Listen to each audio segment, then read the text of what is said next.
Ladies and gentlemen, welcome to the Gentleman Project Podcast. I'm Corey Moore. And I am Kirk Chugg. Today in the studio, we are honored to have Mr. Dan Clark.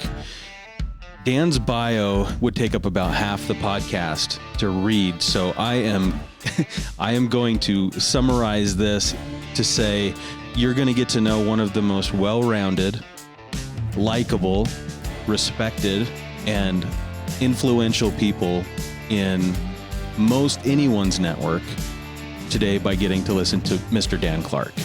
Dan is a CEO, he's a speaker, he's a mentor, he is an MC, he is a songwriter, he is an author of 37 books, and he has been awarded probably every award there is. He's a Hall of Famer in everything that he touches.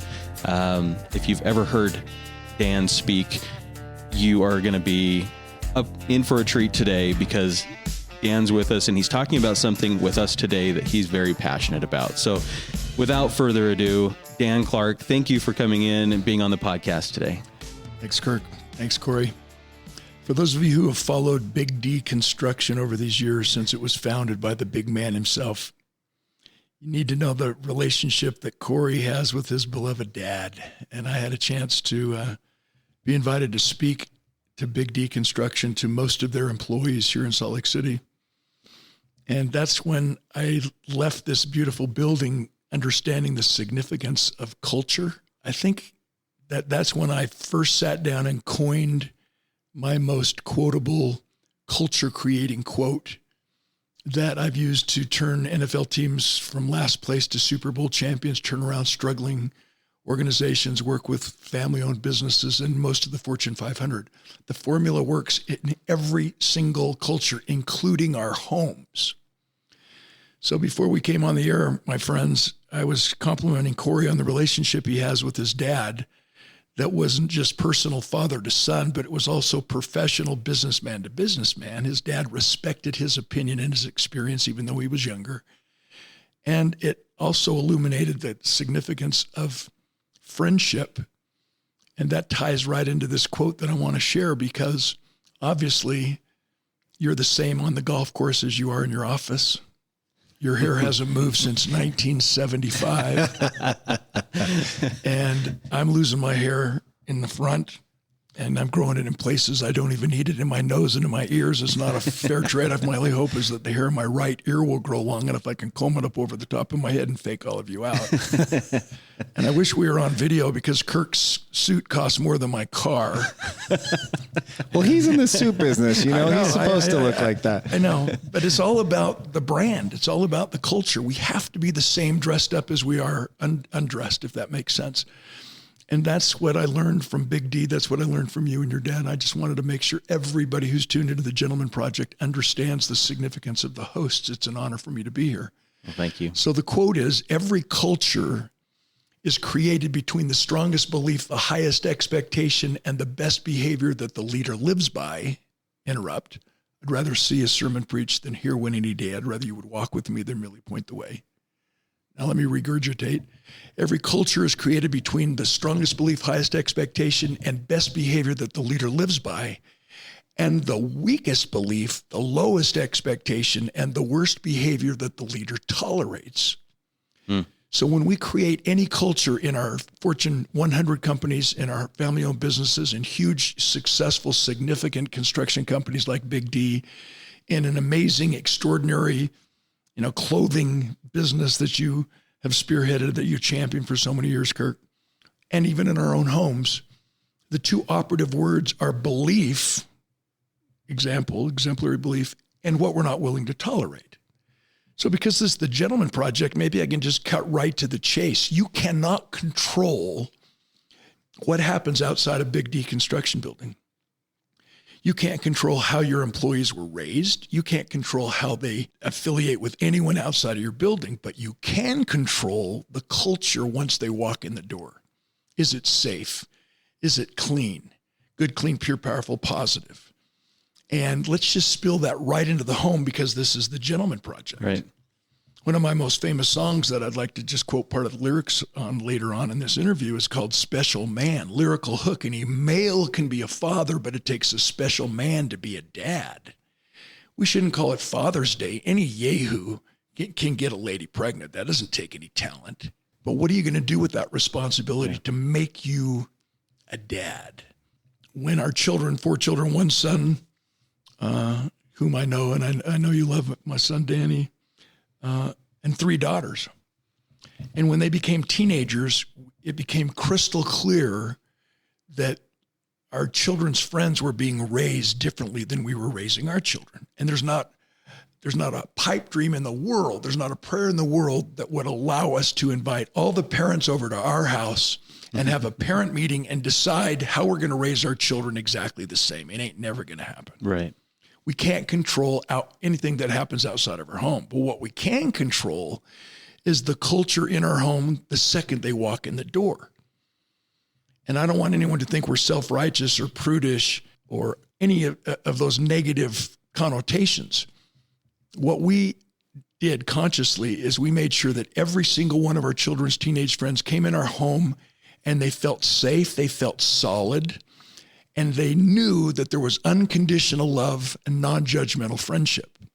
But they also knew that we took seriously what we believe, our expectations, our best behavior, and what we're not willing to tolerate. So as soon as they walked in the door, they knew we celebrated the social graces, please and thank you. And someone would say, give me that. And I would always interrupt her. My wife would interrupt and say, no, what's the magic word? We would teach them. We didn't treat them like children. We just said, nah, what's the magic word? And I remember our young daughter, one of our daughters, she says, now. I'm like, no, we're bad parents. We got to help you understand that. No, it's please. And we didn't tolerate any bigotry, no racism at all, no sexism. Now it's such a big issue with diversity, equity, and inclusion. We didn't even talk about it because it was a non-factor in our home. But more importantly, when you have 3 teenage daughters, without sounding just a little bit sexist, they have a tendency to welcome gossip and drama. And we did not tolerate gossip or drama in our home. And I remember walking downstairs to deliver some drinks and some treats, and I interrupted a conversation with our 3 daughters and about 10 of their friends, and they were talking badly about 2 girls who weren't in our home. What a perfect teaching moment to be a dad, not a father, dad. And I interrupted. I said, ladies, I said, think about what you're doing here. When you talk badly about someone who's not in our home, when you gossip about someone who's not in our home, the second you leave our home, you're going to worry and wonder what people are saying about you behind your back. We must focus in on the significance of trust and be loyal to those who are not present. And now after all these years, I'll run into these young folks who've now married with little kids. Dan, I remember how safe we felt in your home. And I remember the Clark Credo, and we're sharing it with our children. And they come up to us and just remind us that they came from dysfunctional families.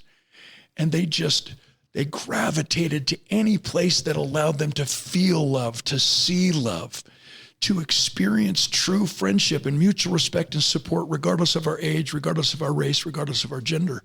And I didn't mean to hijack this Gentleman Project podcast. You're passionate about it. I can tell. This is great stuff. But remember, I was triggered to write that formula, which I've used all over the world, 6,000 audiences, 73 countries, because of my relationship, because of the relationship that you, Corey, had with your dad, and the feeling I had when I came into Big Deconstruction. There is a feeling that you are welcome. There's a higher standard of performance.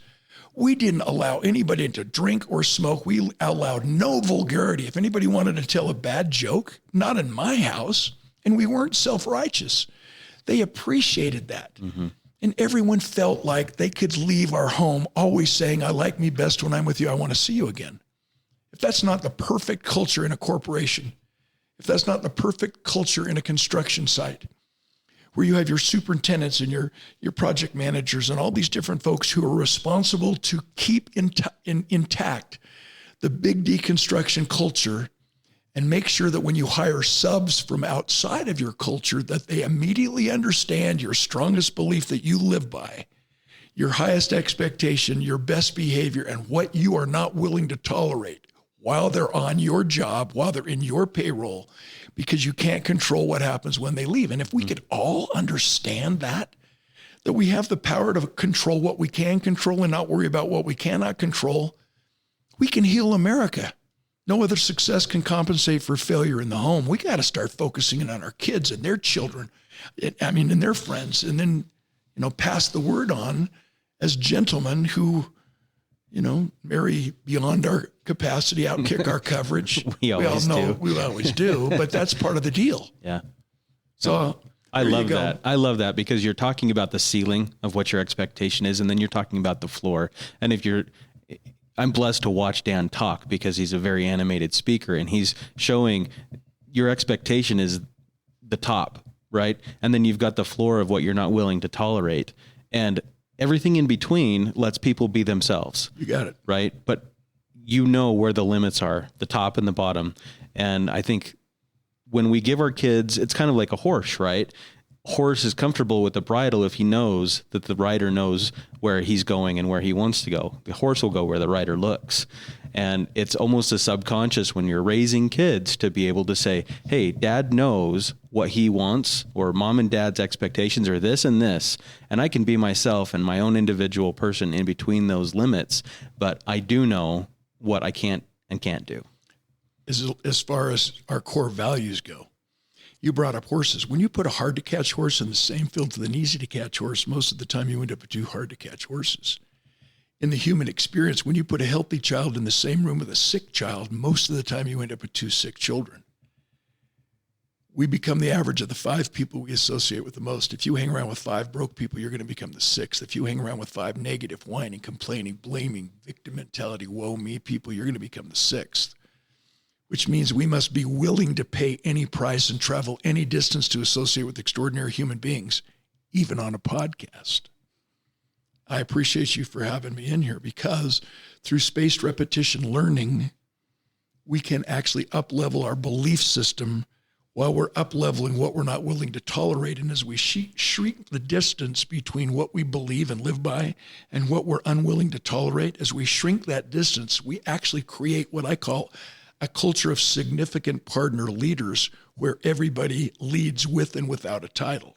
If that's not parenting 101, I don't know what it is. Right. Because it's what we do when our parents are not around that makes us a champion kid. It's what we do when the employer is not around that makes us a champion employee. It's what we do when our teachers are not around that makes us a champion student, which means we better understand why we're doing it and why we're expected to do this so that it's our own why, and our why is bigger than our why not. And when we do, the how-to takes care of itself, and our children will make responsible decisions when they're outside of the home away from us. Our young sons will be gentlemen, not because we say so, not because it's expected of us, but because it's demanded of themselves. They will get the door for their girlfriend and their wife. I've been married 41 years, and I've gotten my wife's door every single time we go out in a car or we enter a building. And that's just a little teeny thing, but it matters. Awesome. Well, and the daughters are going to recognize the gentleman too, right? No doubt. I've got like 1,000 questions for you. Okay, sorry, I'm talking way too much, but I'm just flattered. No, this is awesome. So first question is, there's an art to what you talked about, having these other kids in your home and having them feel that unconditional love. And at the same time, them understanding that you have certain standards that you expect them to live by in your home. So how did you balance that? What did you do in order to make sure that they felt comfortable, and yet you were also laying down the law all at the same time? Exactly. We have to do it every single time. Consistency is the key. And as a parent, you don't make threats you can't keep. If you do that one more time, I'm going to lock you in your room, and then you don't do it, they're just going to keep doing it. So when we understand the first impression and we come right out of the chutes and we always stay consistent, teenagers love to come to our home. When we built our dream home, it was in 1989, and we built it with the idea that we were going to have flow. So in the basement, we have a complete dance room, dance studio. We have a recording studio. We have a gym. We have a full kitchen bar. We have a family room. We have a pool table. We have big screens. We have video games. We have a flow so they can go upstairs. They can go downstairs. And on our street, my buddy that I used to ski race with, he came up with 10 lot, a property, raw ground of 10 lots. He subdivided, put in the curb and gutter, called me to help him sell them. So bought a couple of lots, but I sold one to a dear buddy of mine. I sold one to a guy that I played football with at the University of Utah. And we created our own little 10-home street. And there were 42 kids on that street.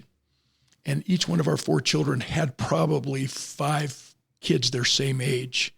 And so on a weekend, we would have at least 150 kids on our street, loud music. Wow. All the doors open, food going, and no one ever called the police. And now that reputation spilled out into other neighborhoods. And these guys would come in and, it sounds like I'm judgmental, but let's just say in the first 5 seconds, I thought that he'd probably been in prison for at least 17 out of his 18 years of life. You can visualize the guy. I'm being facetious, but the guy shows up, half his head shaved, carburetor stuck in his nose, 22 rings over here, miniature towel rack over here, tattoos everywhere, and he's only 11. And you're like, I wonder where his dad is, judgmental.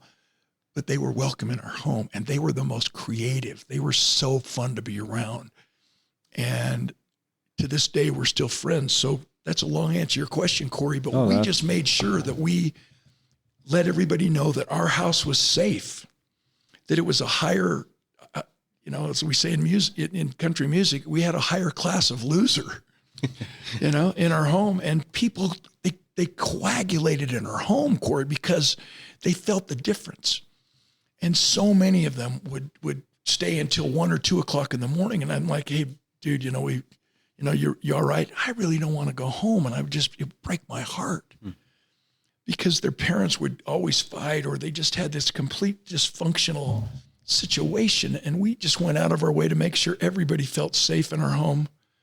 And all these years later, we're still friends with these folks who now have young kids. It's just, it's not rocket science. It's just unconditional love. It's being a gentleman and then making sure that you're always a gentleman and you expect other boys to be gentlemen too. This is funny. So in our home, we have a formal entranceway, and to the right side of that, actually the left side of that, is our formal library. And I'm kicking back one night in my study at my desk, my library. And my daughter comes downstairs, her boyfriend, she's dated him for a while. She looks at her phone and she says, Tay's here, I'm going. And I said, Alexandria, did he just text you to come outside? And she goes, yeah, I'll be right there. I said, you tell him to get his frickin' butt to the front door, ring the doorbell, knock on the door, and invite you and walk you to his car and open your door, or I'm going to rip his lips off. And she's like, oh, okay. He came to the door. He knocked on the door. I mean, come on, man. He was a professional soccer player. He's like, oh, I'm sorry, Dan. I'm sorry. I'm like, you treat my daughter like a lady. You be a gentleman around here. I'm going to rip your freaking lips off. Okay. I said, I'm going to watch you walk outside, and you're going to open her door, not just tonight, every night, right? And he goes, yeah. I'm sorry. Yeah. Come on, man. Well, and he did from then on out, and he kissed me to this day. They don't even date. He's like, Dan, I remember when you called me out, blah, blah, blah. I've always opened the door for every, woman I dated after that, blah, blah, blah. I'm like, yeah, come on. Yeah. It's the expectation, right? What you're not willing to tolerate. Yeah. I mean, Corey, you're one of the better golfers I've ever played golf with. Think about what happens when you go to a professional golf tournament on a course. The expectation, it doesn't matter if you're white collar, blue collar, it doesn't matter your pay grade. It has nothing to do with what kind of a family you came from, functional or dysfunctional. When you walk on that golf course, they hold you to a higher expectation. No one moves or talks during a backswing. You don't talk to the players, blah, blah, blah. The expectations as far as golf etiquette can apply in our homes, can apply in our children's schools. They can apply in our neighborhoods if we're willing to step up and be that gentleman, to be that woman and man that we're held responsible to be. Yeah. Well, number one, you need to get out more. You need to play with more people because I'm not that great. And as some listeners will know. Yeah, but when we played, I lost balls in the ball washer, ladies and gentlemen. You think you had a tough year? I had my ball retriever re-gripped. So now you know that, I can be a caddy. Yeah. So Dan, I'm guessing that you are full of best practices when it comes to being a dad.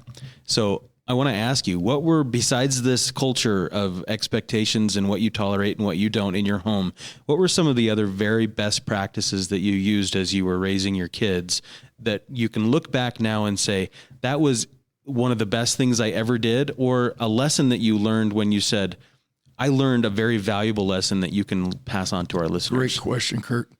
And let me just yank your chain. When I speak at a corporation and they break out into workshop rooms to discuss best practices, that gags me with a Toyota. Because there's a difference between best and right. We already talked about golf. If Big D Construction hosts a charity golf tournament and we go to the Salt Lake Country Club, 72 holes, 18 holes, 72 par, and I shoot 108 and everybody else shoots 125 and I suck less and I win because I suck less than they suck, that's a bad system. Yeah. I was best that day. There's a difference between being best and being right. So the best practices, I don't want to be called the best father in a room full of dysfunctional deadbeat fathers. Sure. I don't want to be the wealthiest man in a room full of folks who are in so much debt they're out of control. I don't want to be compared to anyone else. Are you tall? Are you short? Are you wide? Are you thin? Yes, Are yes, you and fast? yes. Are you slow? Are you smart? Are you stupid? Are you pretty? Are you pretty ugly? Says who compared to what? Yeah. So what were your right practices then? I'll share one last quote and then I'll tell you. Okay. Einstein said, it's a great parenting tool, great management coaching tool. Einstein said, everybody's a genius, but if you judge a fish by its ability to climb a tree, it will spend its entire life believing it is stupid. We cannot talk about best practices ever again because it's only relevant depending on what you compare it against. So a right practice. So back in 1982, my sponsor, my mentor, my dear friend, Zig Ziglar sponsored me in the National Speakers Association. He was just an amazing human being. And my wife gets pregnant to have our first baby, our son Danny, in 1985.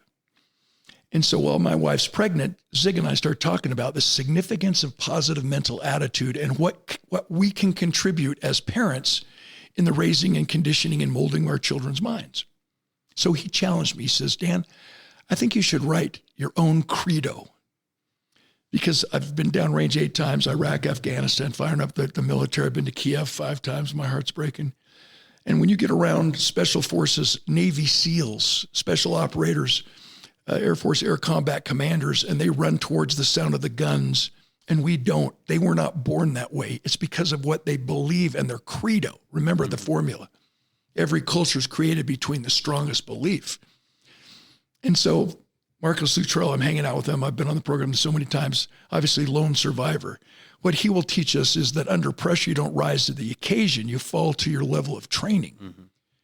Robert O'Neill, he pulled the trigger 3 times, killed Osama bin Laden. I've been on the program with him, SEAL Team 6.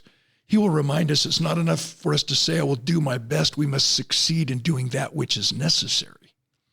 I throw in my 2 cents. Under pressure, you don't,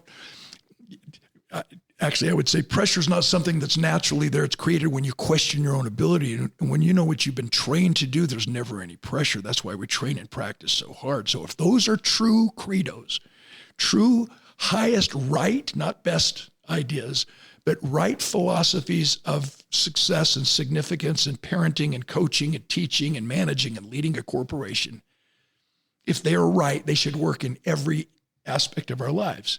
So in that mindset, I took Zig Ziglar's challenge to heart. So we wrote the Clark Credo. And your listeners, I can give you a way to download that, or you can get a copy of it, because people will put it on their refrigerator door, and you need to hear the story. So my wife's pregnant with our first child. No, he's a little guy. Write the Credo. And as soon as he pops out into the world and he can get eye contact, and we place him in his crib every night before we clicked off that reading light, I would get eye contact, hold the little brass bars of his brass crib, and I would repeat word verbatim the Clark Credo. I'm smart, talented, and I never say never. I'm wanted, important, lovable, capable, and I can succeed. I love music. I'm a great athlete, and I get good grades in school. I never say I can't. I always say I can, I will. If I fall down or get knocked down, I just get back up and go again. If I spill or make a mistake, I learn why, clean it up, and say no big deal. I love God and God loves me, so I always treat others as they want to be treated. So when they're away from me, they always say, I like me best when I'm with you. I want to see you again. I repeated that Clark credo every single night, every night. And all of a sudden he starts making sounds and he starts learning one word, and then puts 2 words together, 3 words together.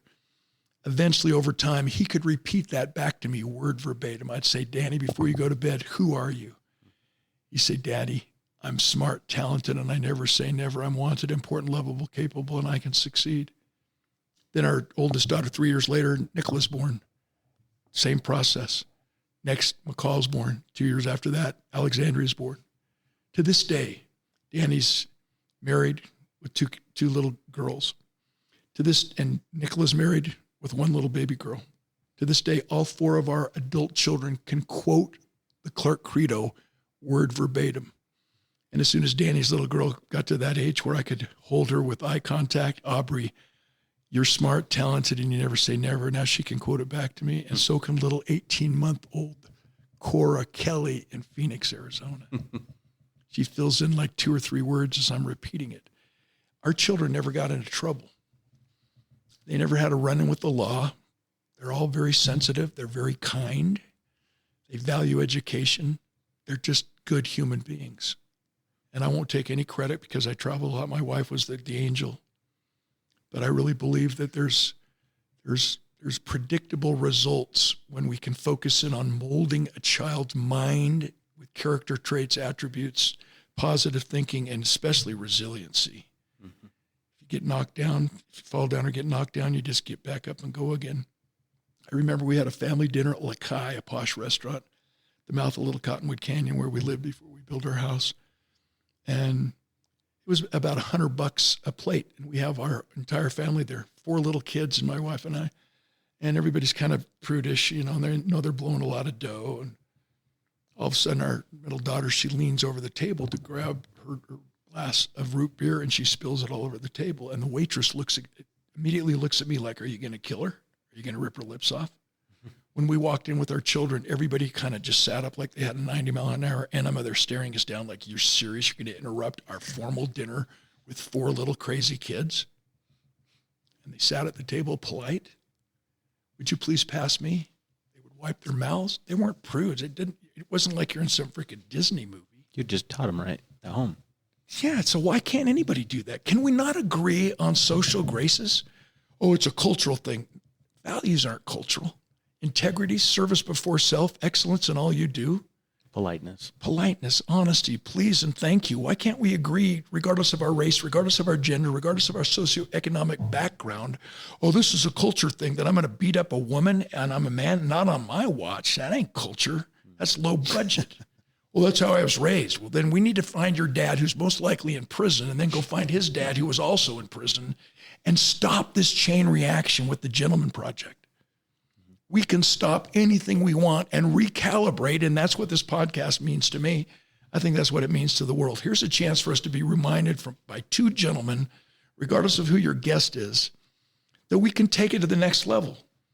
And step that up. No matter what your past has been, you have a spotless future, that today you've never been this old before, and today you'll never be this young again. So right now and every right now matters. You can't always control what happens, but you can always control what happens next. Especially if you understand the difference between being a father, being a dad, and then taking it to the next level, which is being a gentleman. I love it. You're like a walking quote book. I'm sorry. My wife says, why are you're like a cliche? I'm like, how about if I just quote the lyrics to one of my songs so at least it's a song instead of me just quoting. Tell us a little bit about the songwriting thing. So my dad, he battled cancer for 6.5 years. And I wanted to be by his bedside when he took his last breath because we had an amazing relationship. He was never an athlete. That's why I paid attention to you and your dad on the golf course and in the business, in the office. I watch. Like we said, I'd rather see a sermon preached than hear one he did. I'd rather you would walk with me than really point the way. And so as a writer, I needed to figure out a way to capture what I believe and put it into a catchy format so people remember it. Remember the song remembers when. Tricia Yearwood sang that. And remember, it's the hook that sells the song. Live Like You're Dying, a song written by my buddy Tim Nichols for Tim McGraw. The dance. I could have missed the pain, but then I had to miss the dance. My hero, Garth Brooks, performed that in a concert, dedicated it to my dad. He knew the story behind it. So I decided to take a stab as a songwriter and write a song, Special Man, which I believe is about being a gentleman, because it's all about the example we set. How you treat a woman. My son's going to treat his girlfriend and his woman, his wife, every woman in his life exactly like he saw me. Special man. Exactly. Tell us what the lyrics of that song are. A little boy wants to be like his dad, so he watches us night and day. He mimics our moves and weighs our words. He steps in our steps all the way. He's sculpting a life we're the model for. He'll follow us happy or sad, and his future depends on examples set, because the little boy wants to be just like his dad. Chorus. A special man talks by example, takes the time to play and hug his lad. A special man walks by example, the very best friend a growing boy ever had. Any male can be a father, but it takes a special man to be a dad. He needs a hero to emulate. He breathes, I believe in you. Would we have him see everything we see and have him do everything we do? When we see the reverence that sparkles and shines in the worshiping eyes of our lad, will we be at peace if his dreams come true and he grows up to be just like his dad? Chorus. A special man talks by example, takes the time to play and hug his lad. A special man walks by example, the very best friend a growing boy ever had. Any male can be a father, but it takes a special man to be a dad. And now that we've talked about dad, I'm so proud to be on this podcast, because the Gentleman Project allows us to embrace the universal law of progression. Two of my dear friends, one brother more than the other, the Mayer brothers, Steve and Phil Mayer, alpine ski racers. They won more gold and silver medals for the U.S. Olympic team than anybody. And they have a ski school every year in Keystone, Colorado. And their sales mantra is, it doesn't matter if you're a beginning skier or an Olympic champion, we can take you to the next level. Gentleman Project 101. Thank you for hosting this.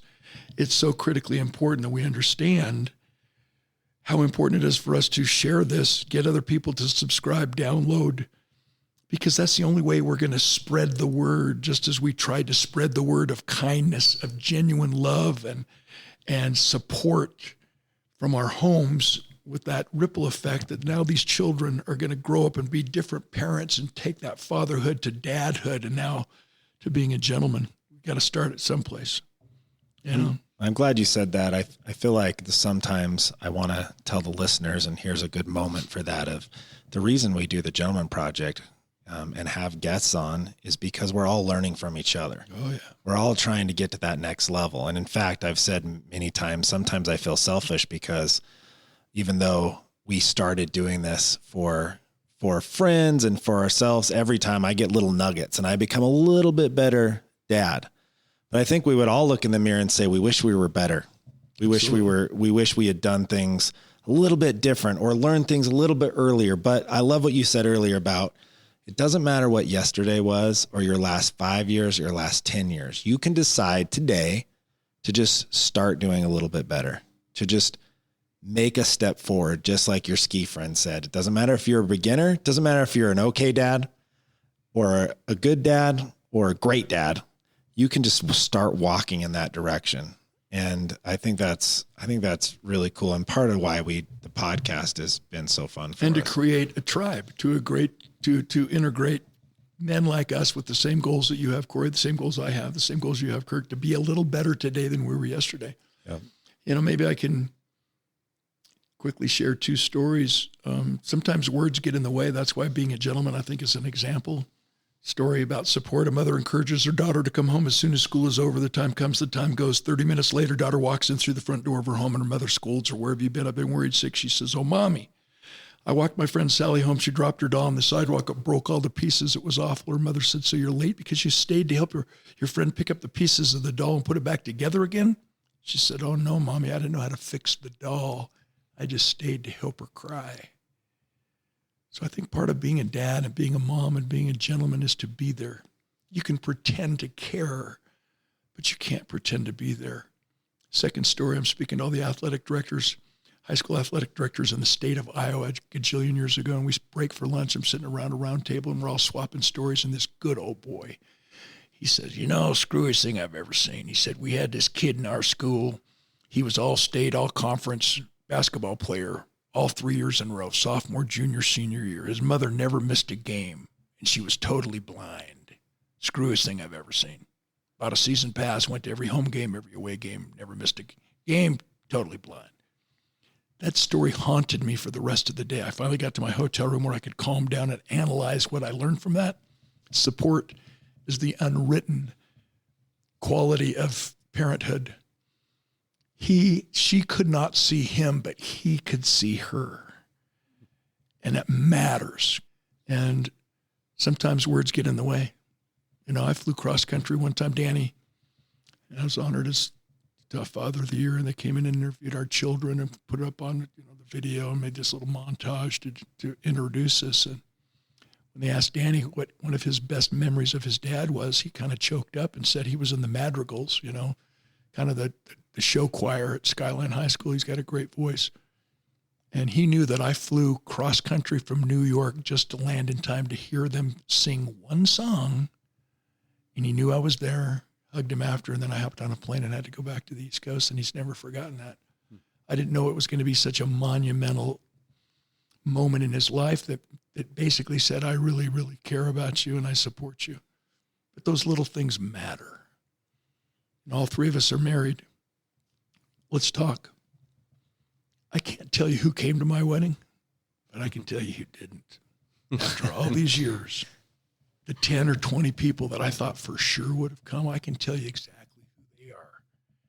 And we need to understand that our children, if we really want to take it to the next level, we just have to go out of our way and remember it's the small things. It's the pebble in the shoe that rubs us right till it cuts through. It's not the giant boulder in the path that keeps us from scaling, the Grand Teton at Jackson Hole. It's a little pebble in the shoe. And it's those little things that matter. May I be so bold to quote another lyric from one of my best love songs, because I really believe that the Gentleman Project is the highest level. And then you reverse engineer dad, reverse engineer father. But we have to reverse engineer all the way back to man. Mm-hmm. You're born. What's a real man? Because maybe we have to have the ingredients right in order to bake the cake that we dream it to be. So the recipe has to be illuminated in my mind.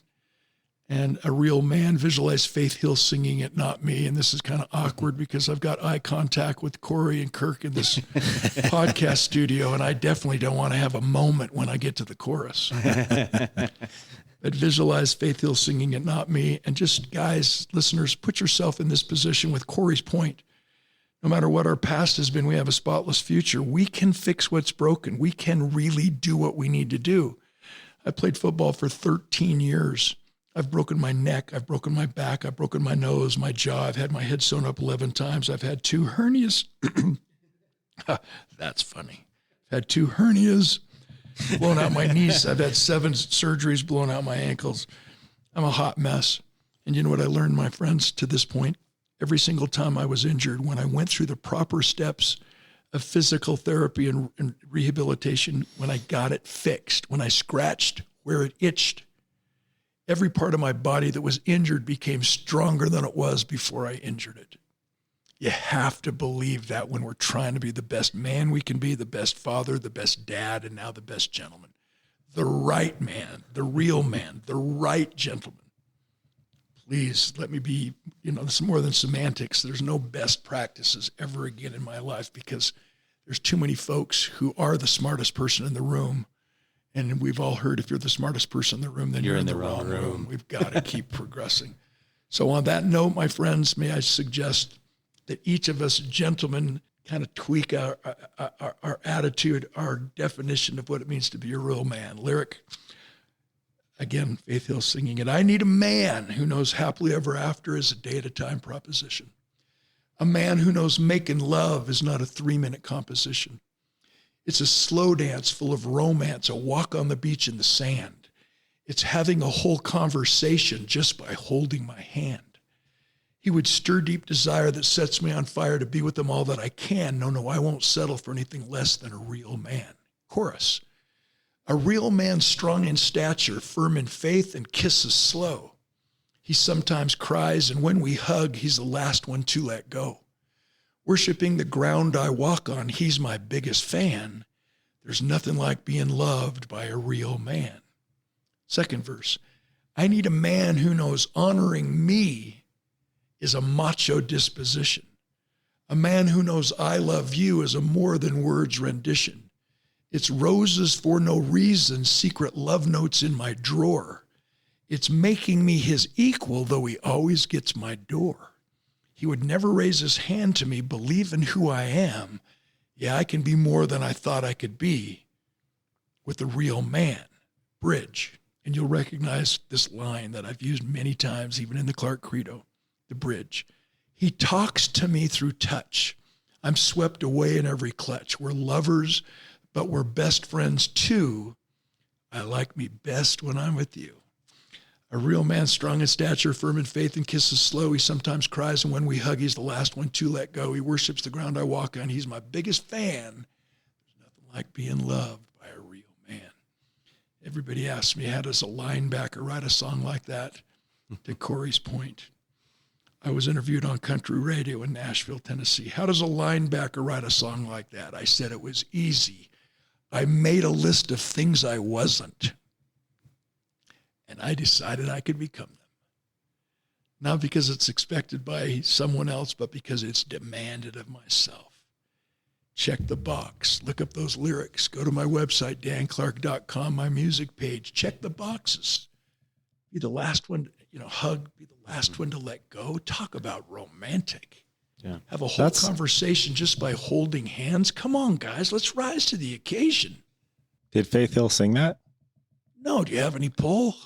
I'm thinking she should, or someone should. I was thinking, That's you amazing. put it into my head, I think I've heard this before. It sounded like Faith Hill. I've got it recorded. It's on my website, but we're tweaking it right now in Nashville as we speak. You can go to my website. That's awesome. That's very well done. Both songs were well done. Thanks. But again, it's to your point, Corey. I'm so glad you milked that out of this conversation. It's what we plan to be. It's what we have the opportunity to become. So we're not sitting here around this beautiful studio table with the microphones trying to make anyone feel guilty. We're trying to just say, welcome, join us. We're all the same. Yeah, scratch where it itches. If your elbow itches, you don't scratch your nose. In medicine, we learn that prescription before diagnosis is malpractice. We have to ask the better questions to get the better answers. But what we're doing on this Gentleman podcast is we're not just asking questions, we're questioning the answers so that we can click off this podcast and say, okay, what can I do next? One little teeny thing. What can I do next? Maybe listen more, maybe put down my phone, maybe put my phone away at 2:30 in the afternoon when I walk in the house. You think about it. After I spoke for your company here, Corey, you took time off that day to invite me to go speak. To go play at the greatest golf course in Utah, probably one of the greatest ones in the United States. And it was important time for you and your dad, but you were developing a relationship with me that I've never forgotten. We have to do that with our kids. We have to do that with our family. I used to take one of my kids on the road with me all the time. And there's just something magical about being on the road, ordering in room service, watching a movie, taking a dip in the pool, and coming home. It's just, there's little things we can do to fit it into our busy schedule. Like I said earlier, no other success can compensate for failure in the home. It's time to invest, and I appreciate this podcast. I talk way too much without a breath, but I'm so passionate about getting this message out, bro. This is so critically important, and there's not another one like this around the country. I'm so honored to be with you guys. Well, that's good to hear. That's good to hear. Well, we appreciate it. You are chock full of fantastic things. I'm positive the listeners are going to soak this one up and listen to it. Be grateful times. for it. Maybe you can have me back. We can talk about what you want to talk about instead of I think we might have to have you back because I still have about 1,000 questions and we're running out of time. Well, when you're around somebody like Dan, it is the epitome of that line that you've repeated. Yeah, I like me better when I'm with you. And that that is the type of person that you want to be around. And that's a good podcast guest. I feel like I could spend hours and hours listening to you because you've mastered some things that I'm working on. And that's the type of person I want to be around and the type of person that I want to listen to. Thanks. And I've talked so long, actually, Corey's clothes have gone out of style just since we started. Well, it doesn't take that long. They were kind of almost out of style anyway. You look like the most interesting man in the world.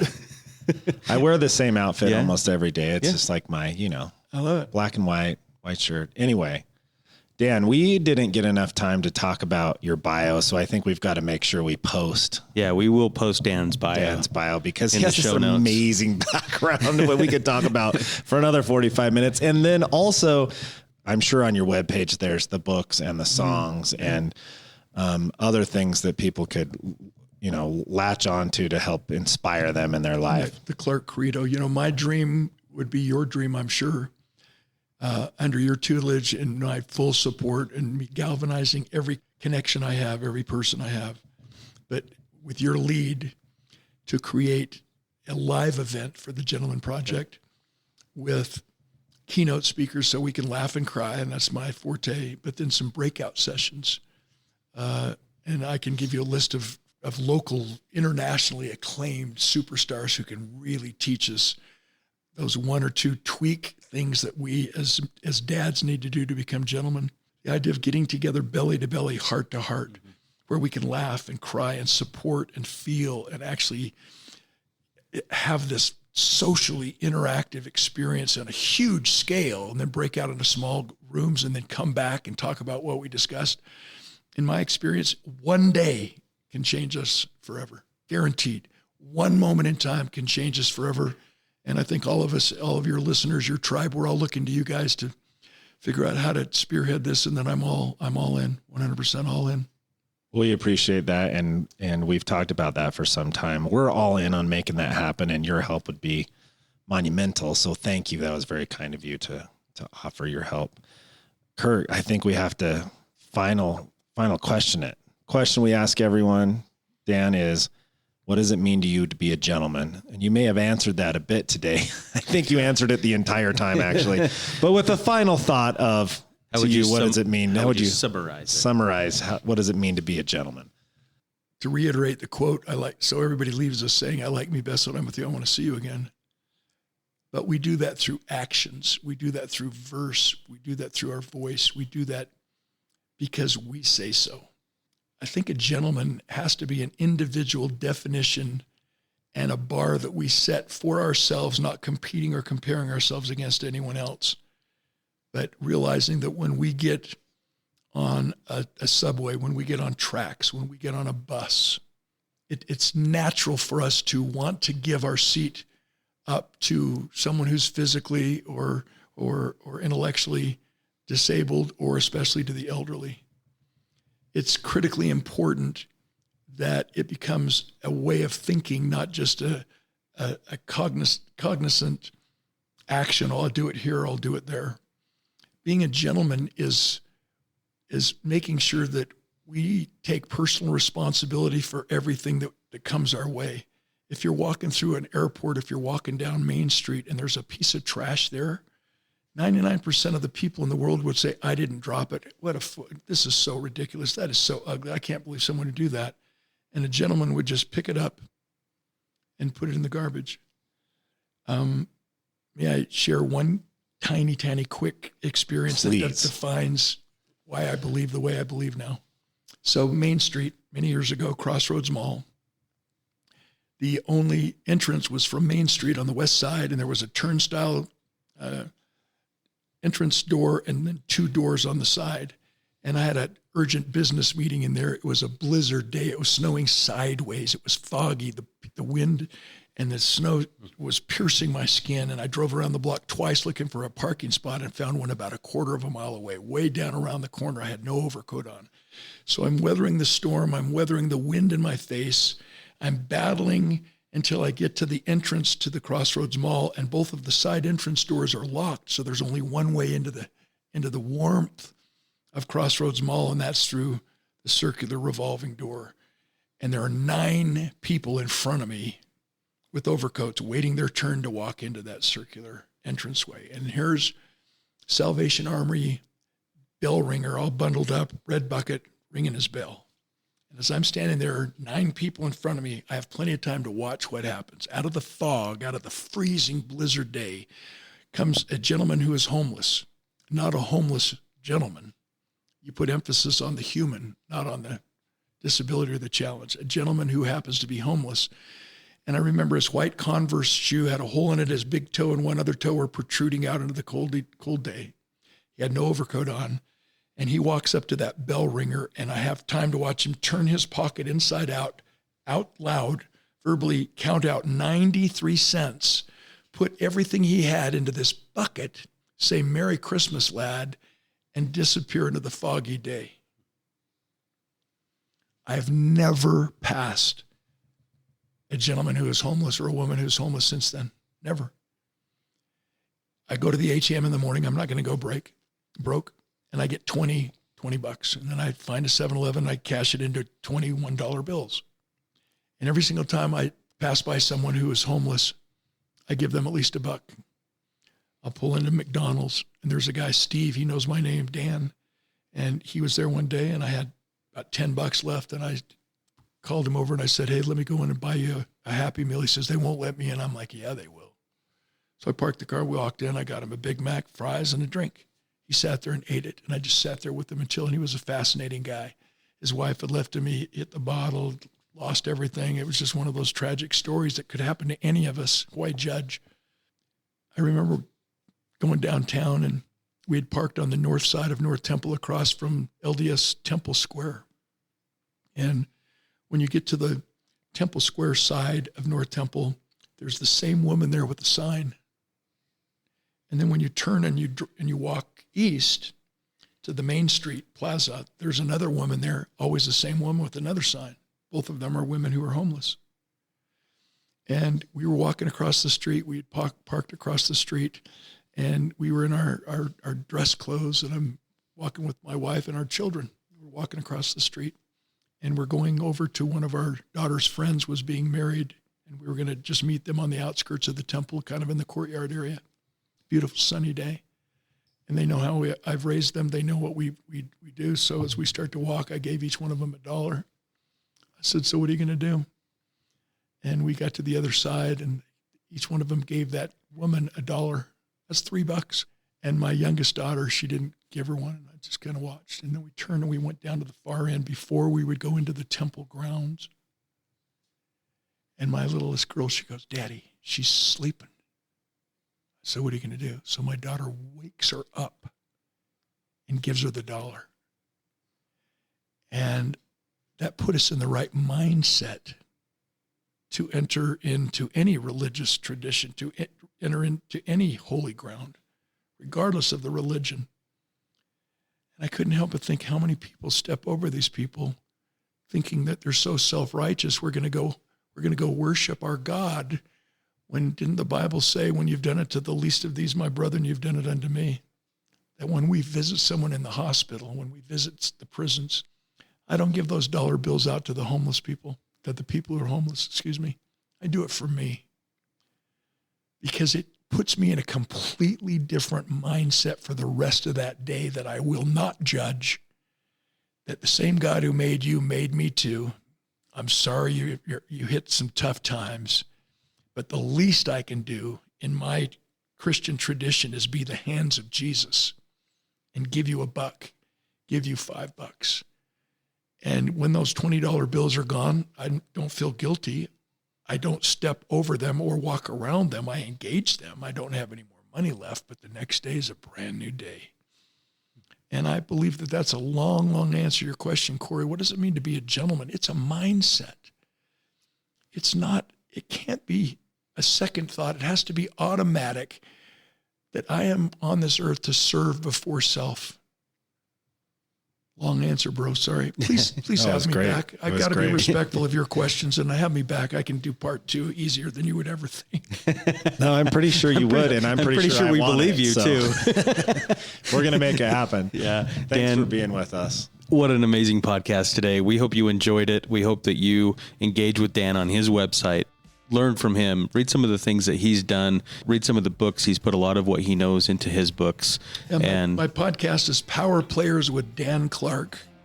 Yeah, look it up. And my Instagram, you can catch my Master of the Morning, Own the Day video clips every Monday, and throughout the week, it's just at Dan Clark Speak. And I'd sure like you to follow me, subscribe to my podcast. You won't regret it. Yesterday was his birthday, and I got a nice little thought from Dan. On his own birthday, he took time to teach others about the importance of time. And so if you want some good social media in your life, follow Dan Clark. Dan? Thanks, guys. You're a gentleman. Thank you so much. Thank you for being with us today, really everybody, listening to the podcast and engaging with us. We hope that you're edified and built up after you've spent some time with us. I'm Kirk Chugg. And I'm Corey Moore. Thank you so much.